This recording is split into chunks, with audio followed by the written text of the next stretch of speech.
নমস্কার বন্ধুরা, welcome to পিজিএন Bangla. এই ভিডিওতে আমরা 2024 ডুরান্ড কাপ নিয়ে বেশ কিছু আপডেট দিতে চলেছি এবং মোহনবাগানের বিদেশি বিভাগ নিয়ে আলোচনা করতে চলেছি। তো ভিডিওটা শেষ পর্যন্ত দেখতে থাকো এবং আমাদের চ্যানেলে প্রথমবার এলে অবশ্যই চ্যানেলটি সাবস্ক্রাইব করে পাশে থেকো। তো এবার মেন টপিকে আসা যাক। ঘোষণা হয়ে গেল 2024 ডুরান্ড কাপের গ্রুপ।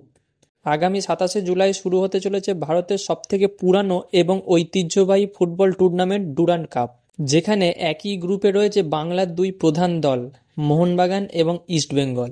তার মানে আবার একটা ডার্বি দেখতে চলেছে বাংলা। দিমি ভার্সেস দিমি লড়াই হবে সল্টলেকে। সম্ভবত 18ই আগস্ট হতে চলেছে ডুরান্ড কাপের কলকাতা ডার্বি। এবার যদি কোনো কারণে তারিখ পরিবর্তন হয় সেটা আমি জানিয়ে দেব। গ্রুপ এতে রয়েছে East Bengal FC, Mohun Bagan super giant, তাছাড়াও রয়েছে আরও দুই দল, ইন্ডিয়ান এয়ারফোর্স এফটি আর ডাউনটাউন হিরোজ এফসি।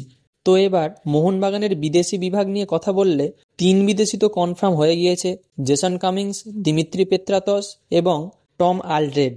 এবার প্রশ্ন হচ্ছে বাকি 3জন বিদেশি কারা হবে। দেখো, আমি যতদূর জানি জেমি ম্যাকলারেন কনফার্ম হয়ে গিয়েছে, শুধু অফিসিয়াল অ্যানাউন্সমেন্ট বাকি আছে। আর আলবাত্রো রড্রিগেজের সাথে ফাইনাল পর্যায়ে কথা চলছে বা হয়তো সাইন হয়ে গিয়েছে, এখনও কোনো খবর বেরিয়ে আসেনি।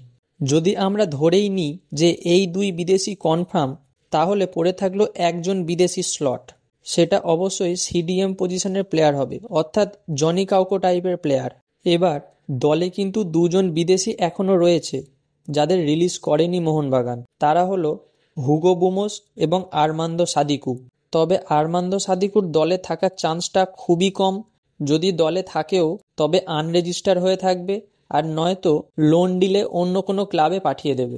মাঝে তো রিউমোর ঘুরছিল যে সাদিকু লোন ডিলে পাঞ্জাব এফসিতে যেতে চলেছে, যদিও খবরটা এই মুহূর্তে ঢাকা চাপা পড়ে গেছে। তো যাই হোক, সাদিকু টিমে থাকলে টিমের ব্যালেন্সটা নষ্ট হয়ে যাবে। স্ট্রাইকার পজিশনে 4 জন বিদেশি এবং ডিফেন্স পজিশনে 2 জন বিদেশি হয়ে যাবে।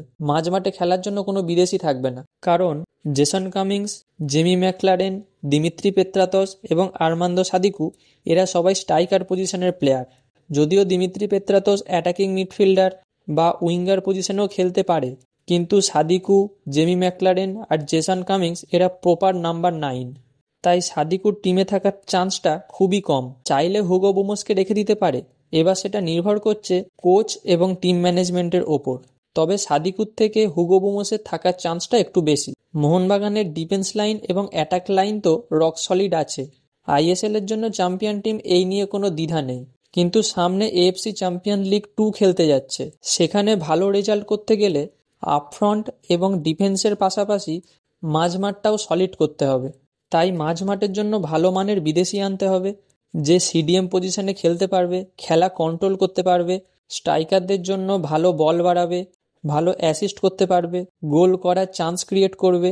তো এবার দেখা যাক জেমি ম্যাকলারেনের অফিসিয়াল কনফার্মেশনটা কবে আসে, আর আলবাত্রো রড্রিগেজের সাইনটা কতদূর কি হয়, এবং 6 নম্বর বিদেশি হিসাবে কোন প্লেয়ার দলে আসে। তো এবার দেখা যাক টিম ম্যানেজমেন্ট কি করে। তো বন্ধুরা, এই ছিল আজকের ভিডিও। দেখা হচ্ছে পরের ভিডিওতে। Bye bye.